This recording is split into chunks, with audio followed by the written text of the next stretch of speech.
мінекей осылай шелпектерді жайып аламыз алдымен. Сөйтіп оны қазір майды қыздырып пісіреміз.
Şekilde üstüne işte salfetka döşeğimiz vardı. Mayıs doğru oluşu.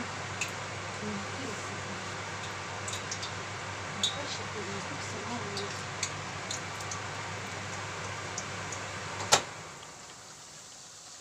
Yani kızlar şeklimizi oslayıp pişirmeliyiz. Oslayıp maya aksini oslayıp приспособление жасалам дәрежеме. Bizimki.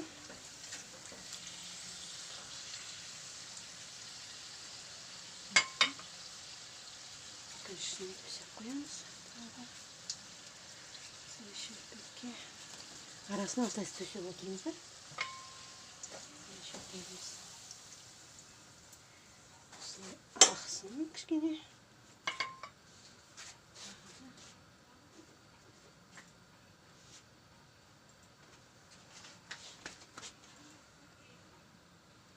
Шелпектің қамырына су, тұз, ұн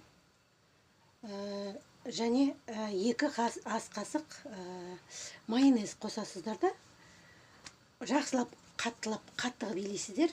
Содан кейін осылай жайып, оны біраз тұндырып қойып қоясыздар. Сөйтіп осылай пісіре бересіздер. Тұнып, жайып, жақсылап қойғаннан кейін қамырай бер болып тұрып, осылай пісіре бересіздер. Енді өздеріңіз білесіздер, арасында қант қосуға да болады. Егер қантты ұнатсаңыздар, біз қант қоспай, осылай шелпегімізді осылай пісіреміз. Содан кейін мен сіздерге қыздар лайфхак айтып қояйын. Негізі шелпектің жақсы шығуы мынау пісіріп жатқан ыдысқа да байланысты.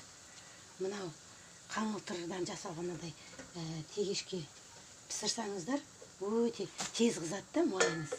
Жақсы қызып, шелпек өте жақсы шығады. Мінекей осылай. Осындай жұқа темір тегешке майонезді қыздырып алып, осылай істесеңіздер өте керемет шығады шелпектеріңіз. Мінекей қыздар, біз шелпектерімізді пісіріп болды. Мінекей осылай жақсылап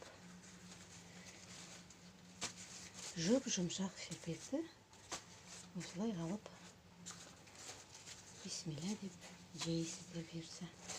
Осылай шелпекті пісіріп алып,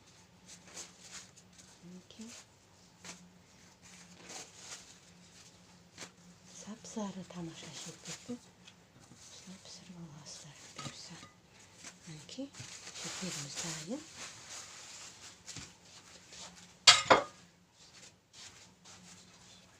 Мінекей шелпегіміз дайын. Ас болсын. Жасаңыздар.